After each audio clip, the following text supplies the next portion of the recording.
श्री सत्यनारायण भगवान की कथा। शास्त्रों में बताया गया है कि सत्यनारायण व्रत कथा का पाठ करने से व्यक्ति को 1000 यज्ञ करने के बराबर पुण्य फल की प्राप्ति होती है। सत्यनारायण भगवान व्रत कथा में भगवान विष्णु के सत्य स्वरूपा के बारे में बताया गया है। इस व्रत कथा का पाठ करने से घर में सुख समृद्धि का वास होता है और भगवान विष्णु की कृपा बनी रहती है। तो आइए अब कथा को शुरू करते हैं। तो भगवान विष्णु का ध्यान करते हुए कथा को पूरा अंत तक सुनिएगा। कथा सुनने से पहले आप सभी भक्तगणों से एक अनुरोध है कि अगर आप हमारे चैनल पर नए हैं तो लाइक कर चैनल को सब्सक्राइब कीजिएगा। हो सके तो कमेंट बॉक्स में प्यारा सा कमेंट कर दीजिएगा। श्री सत्यनारायण भगवान की जय हो। तो चलिए अब सत्यनारायण भगवान का ध्यान करके कथा को शुरू करते हैं।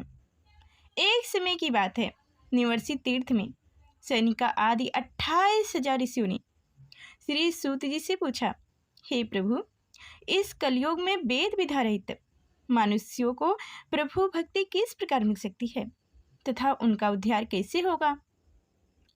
तब मुनि श्रेष्ठ बोले, कोई ऐसा तप व्रत बताइए जिससे थोड़ी समय में ही पुण्य मिले और मनोवांछित फल भी मिल जाए।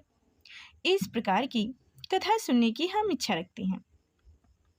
तब सर्वशास्त्रों के ज्ञाता सूत जी बोले, हे वैष्णवी मैं पूज्य, आप सभी ने प्राणियों के हित की बात पूछी है, इसलिए मैं एक ऐसे श्रेष्ठ व्रत को आप लोगों को बताऊंगा जिसे नारद जी ने लक्ष्मी नारायण जी से पूछा था और लक्ष्मीपति ने मुनि श्रेष्ठ नारद जी से कहा था। आप सब इसे ध्यान से सुनिए। एक समय की बात है, योगी राज नारद जी दूसरों के हित की इच्छा के लिए अनेकों लोकों में घूमते हुए मृत लोक में आ पहुँचे। वहाँ उन्होंने अनेक योनियों में जन्मे प्राणी सभी मनुष्यों को अपने कर्मों द्वारा अनेकों दुखों से पीड़ित देखा। उनका दुख देख नारद जी सोचने लगे कि कैसे अंत किया जाए, जिसके करने से निश्चित रूप से मानव के दुखों का अंत हो जाए।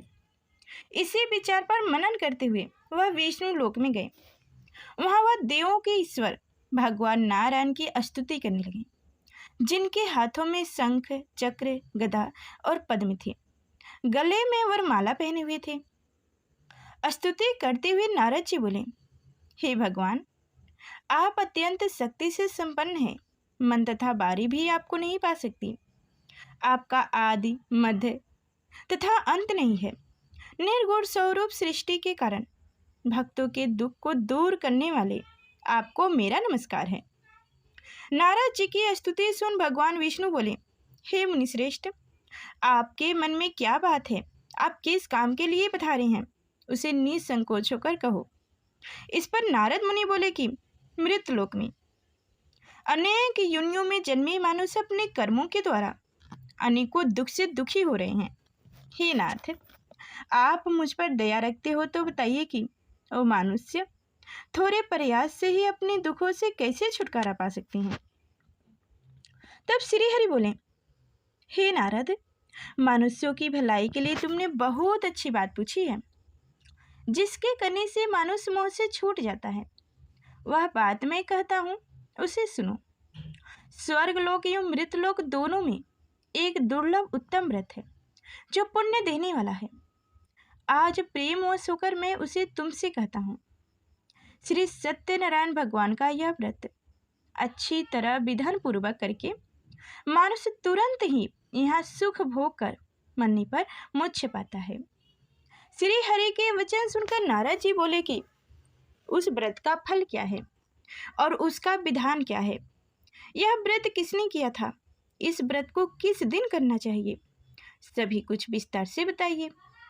तब नारद जी की बात सुनकर श्री हरि बोले, दुख एवं सुख को दूर करने वाला यह व्रत सभी स्थानों पर विजय दिलाने वाला है।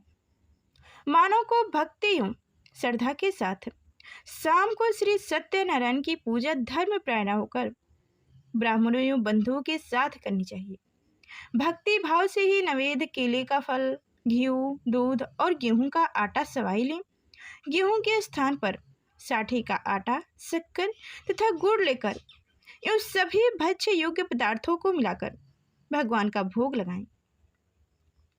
ब्राह्मणों सहित बंधु बांधवों को भी भोजन कराएं। उसके बाद स्वयं भोजन करें। भजन कीर्तन के साथ भगवान की भक्ति में लीन हो जाएं। इस तरह से सत्यनारायण भगवान का यह व्रत करने पर मनुष्य की सारी इच्छाएं निश्चित रूप से पूरी होती है।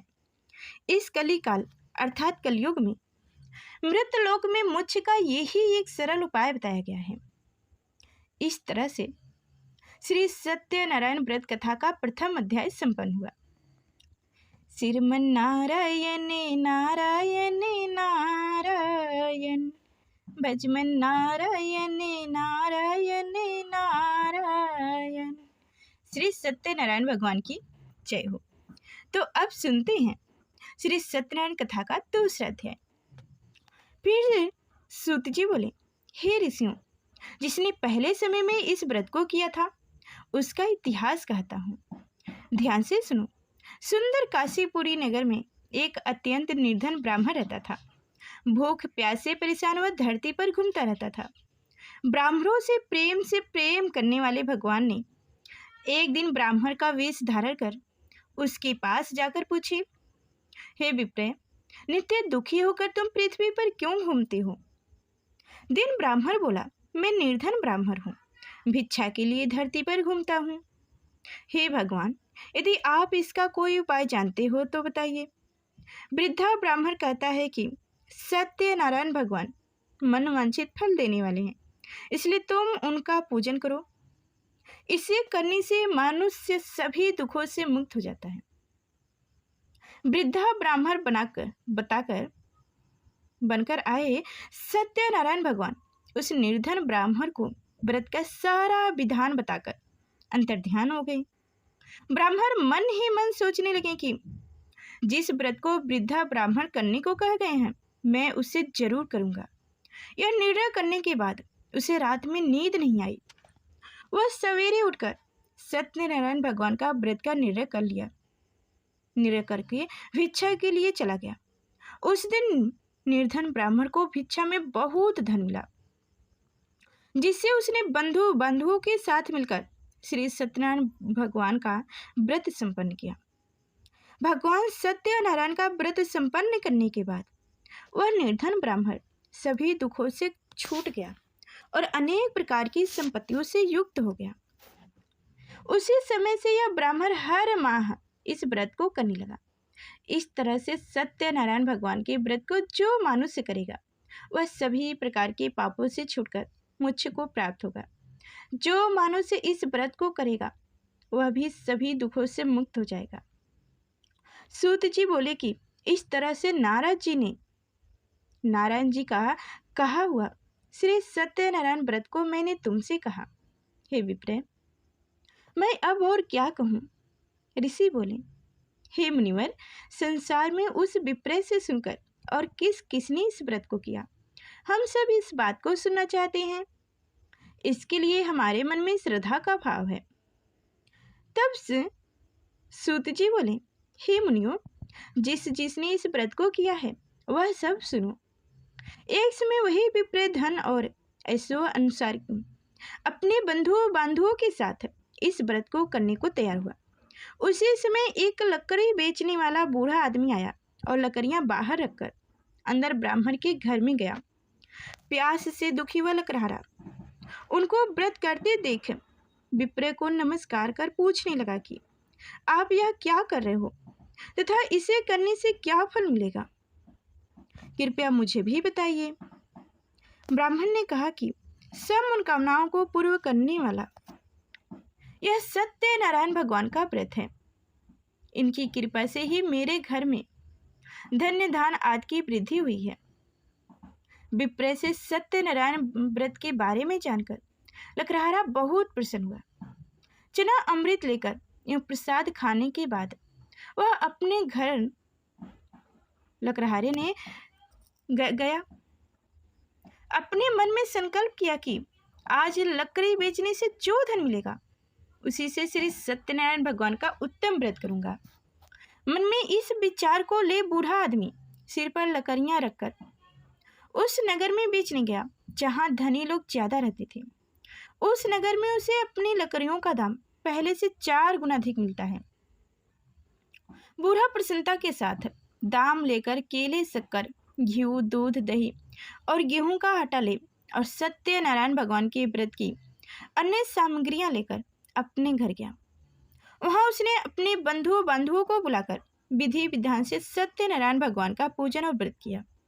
इस व्रत के प्रभाव से वह बूढ़ा लकड़हारा धन, पुत्र आदि से युक्त होकर संसार के समस्त सुख भोगकर अंत काल में बैकुंठ धाम चला गया। तो इस तरह से श्री सत्यनारायण व्रत कथा का दूसरा अध्याय संपन्न हुआ।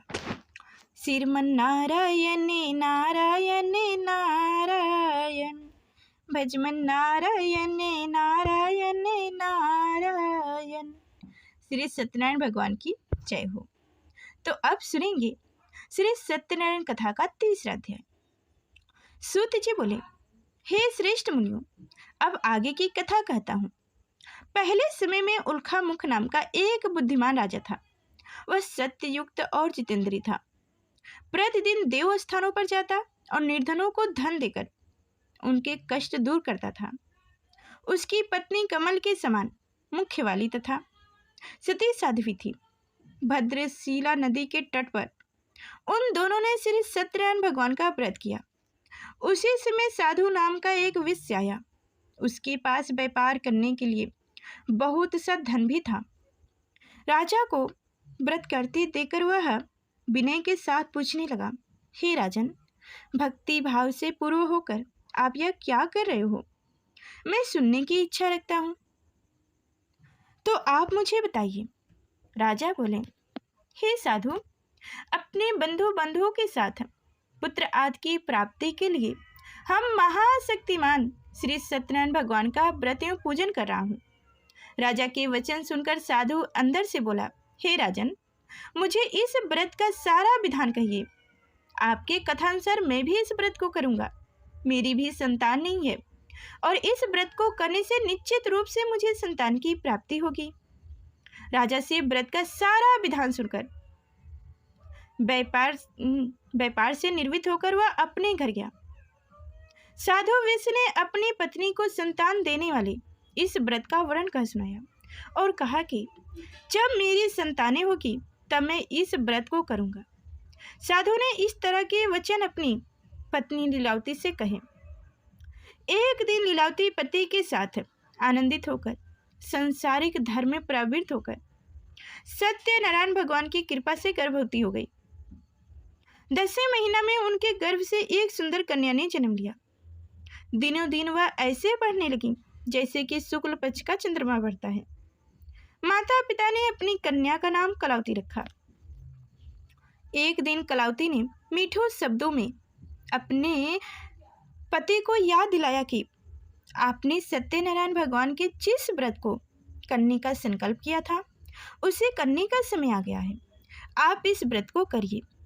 साधु बोला कि हे प्रिय, इस व्रत को मैं उसके विवाह पर करूँगा। इस प्रकार से अपनी पत्नी को आश्रवना देकर वह नगर को चला गया। कलावती पिता के घर में रह दिनों दिन बढ़ने लगी। साधु ने एक बार नगर में अपनी कन्या को सखियों के साथ देखा तो तुरंत ही दूत को बुलाया और कहा कि मेरी कन्या के योग्य वर देखकर आओ। साधु की बात सुनकर दूत कंचन नगर में पहुंचा और वहां देखभाल कर लड़की के सुयोग्य वरिक पुत्र को ले आया। सुयोग्य लड़की को देखकर साधु ने बंधु बांधवों को बुलाकर अपनी पुत्री का विवाह कर दिया। लेकिन दुर्भाग्य की बात है कि साधु ने अभी भी श्री सत्यनारायण भगवान का व्रत नहीं किया। इस पर श्री सत्यनारायण भगवान क्रोधित हो गए और श्राप दिया कि साधु को अत्यंत दुख मिले। अपने कार्य में कुशल बनिया जमाई को लेकर समुद्र के पास स्थित होकर रत्नसर नगर में वहां जाकर दामाद ससुर दोनों मिलकर चंद्रकेतु राजा के नगर में व्यापार करने लगे। एक दिन भगवान सत्यनारायण की माया से एक चोर राजा का धन चुराकर भाग रहा था।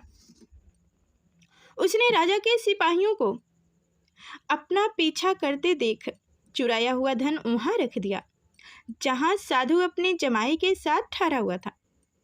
राजा के सिपाहियों ने साधु विश्व के पास राजा का धन पड़ा देखा तो वह ससुर जमाई दोनों को बंदी बनाकर प्रसन्नता से राजा के पास ले गया और कहा कि उन दोनों चोरों को हम पकड़ लिए हैं, आप आगे की कार्यवाही की आज्ञा दें।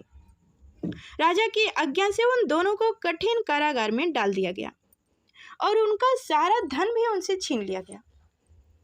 श्री सत्यनारायण भगवान के श्राप से साधु की पत्नी भी बहुत दुखी हुई। घर में जो धन रखा था उसे चोर चुरा ले गए। शारीरिक तथा मानसिक पीड़ा एवं भूख प्यास से अति दुखी होकर अन्य की चिंता में कलावती एक ब्राह्मण के घर गई। वहां उसने श्री सत्यनारायण भगवान का व्रत होते देखा।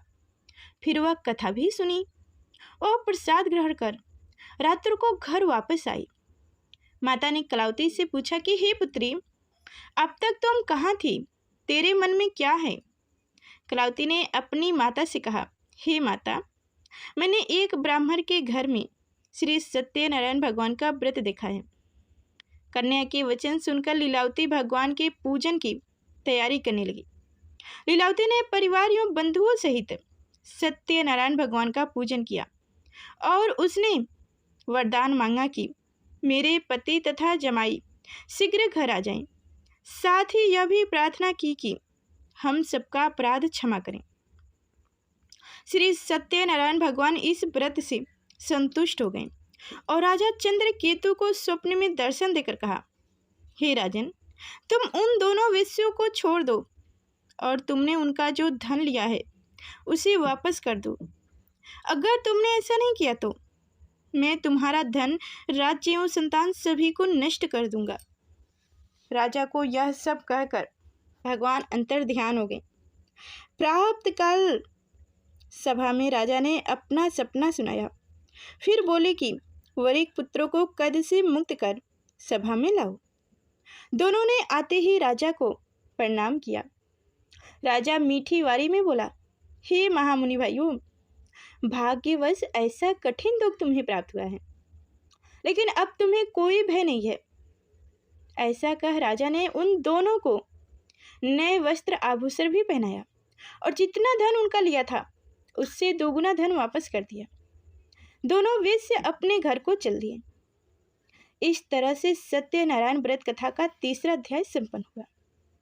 श्रीमन नारायण नारायण नारायण, भजमन नारायण नारायण नारायण। श्री सत्यनारायण भगवान की जय हो। तो अब सुनेंगे श्री सत्यनारायण कथा का चौथा अध्याय। सूत जी बोले, हे विश्य, उस सभी विश्य ने मंगलचारी कर अपनी यात्रा प्रारंभ की और अपने नगर की ओर चल दिया। उनके थोड़ी दूर जाने पर एक दंडी विश्यधारी श्री सत्यनारायण ने उनसे पूछा, हे साधु, तेरी नाव में क्या है? अभिवारी हंसता हुआ बोला, हे दंडी, आप क्यों पूछते हो? क्या धन लेने की इच्छा है? मेरी नाव में तो बेल एवं पत्ते भरे हुए हैं। विश्व के कठिन वचन सुन। भगवान बोले, तुम्हारा वचन सत्य हो। दंडी ऐसे वचन कह वहां से दूर चले गए। कुछ दूर जाकर समुद्र के किनारे बैठ गए। दंडी के जाने के बाद साधु विश्व ने नित्य क्रिया के पश्चात नाव को ऊंची उठते देखकर अचंभा माना और नाव में बेल पत्ते आदि देखकर वह मूर्छित होकर जमीन पर गिर पड़ा। मूर्छित खुलने पर वह अत्यंत शोक में डूब गया।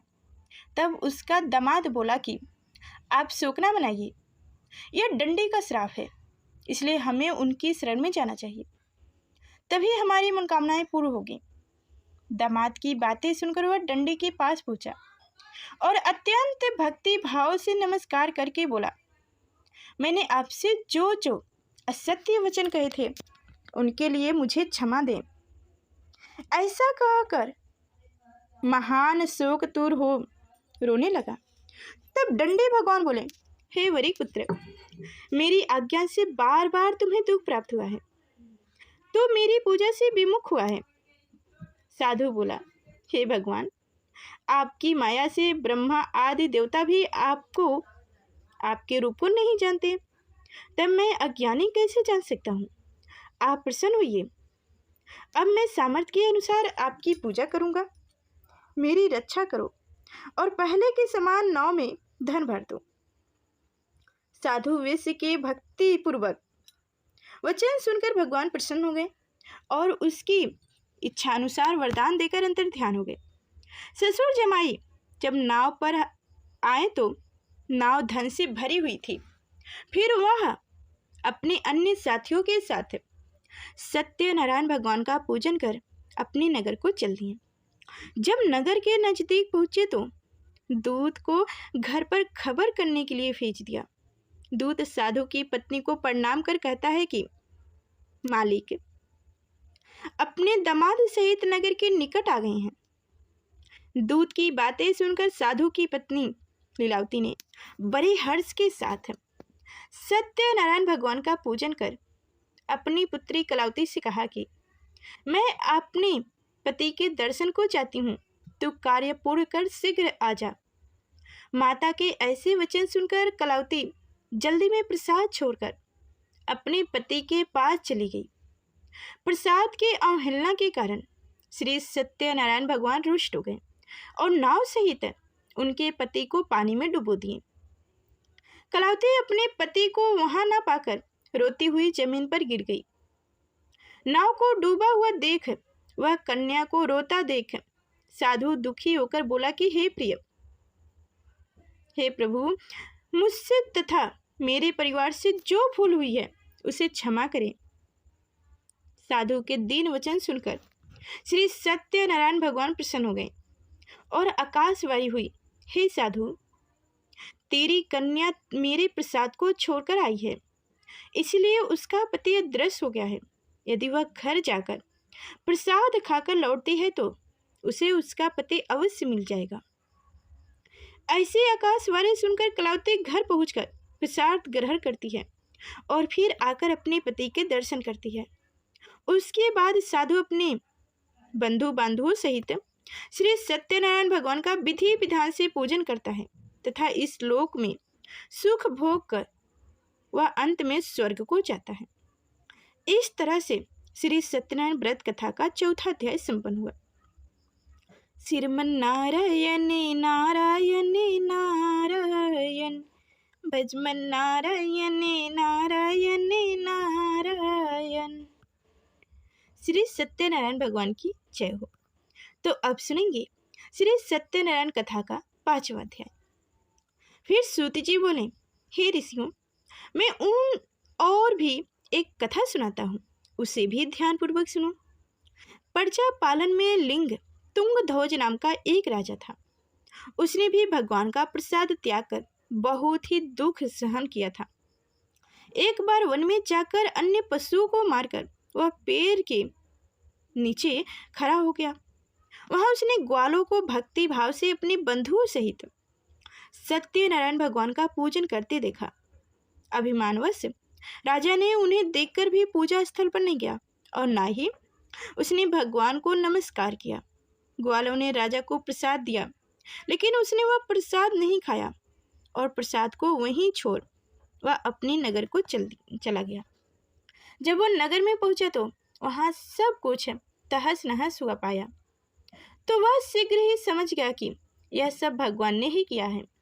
वह दोबारा ग्वालों के पास पहुंचा और विधि पूर्वक पूजा करके प्रसाद खाया तो श्री सत्यनारायण भगवान की कृपा से सब कुछ पहले जैसा हो गया। दीर्घ काल तक सुख भोगने के बाद मरण उपरांत उसे स्वर्गलोक की प्राप्ति हुई। जो मानव से परम दुर्लभ इस व्रत को करेगा तो भगवान सत्यनारायण की कृपा से उससे धन्य धान की प्राप्ति होगी। निर्धन धनी हो जाता है और भयमुक्त होकर जीवन जीता है। संतानहीन मनुष्य को संतान सुख मिलता है और सारे मनोरथ पूर्ण होने पर मानव अंत काल में बैकुंठ धाम जाता है। फिर सूत जी बोले, जिन्होंने पहले इस व्रत को किया है अब उनके दूसरे जन्म की कथा कहता हूँ। वृद्धा संतानंद ब्राह्मण ने सुदामा का जन्म लेकर मोक्ष की प्राप्ति की। लकड़हारे ने अगले जन्म में निषाद बनकर मोक्ष प्राप्त किया। उल्का मुख्य नामक का राजा दशरथ होकर बैकुंठ को गया। साधु नाम के विष ने मोर ध्वज बनकर अपने पुत्र को आरे से चीरकर मोक्ष पाया। महाराजा तुंग ध्वज ने स्वयंभू होकर भगवान में भक्ति युक्त होकर कर्म कर मोक्ष पाया। इस तरह से श्री सत्यनारायण व्रत कथा का 5वां अध्याय संपन्न हुआ।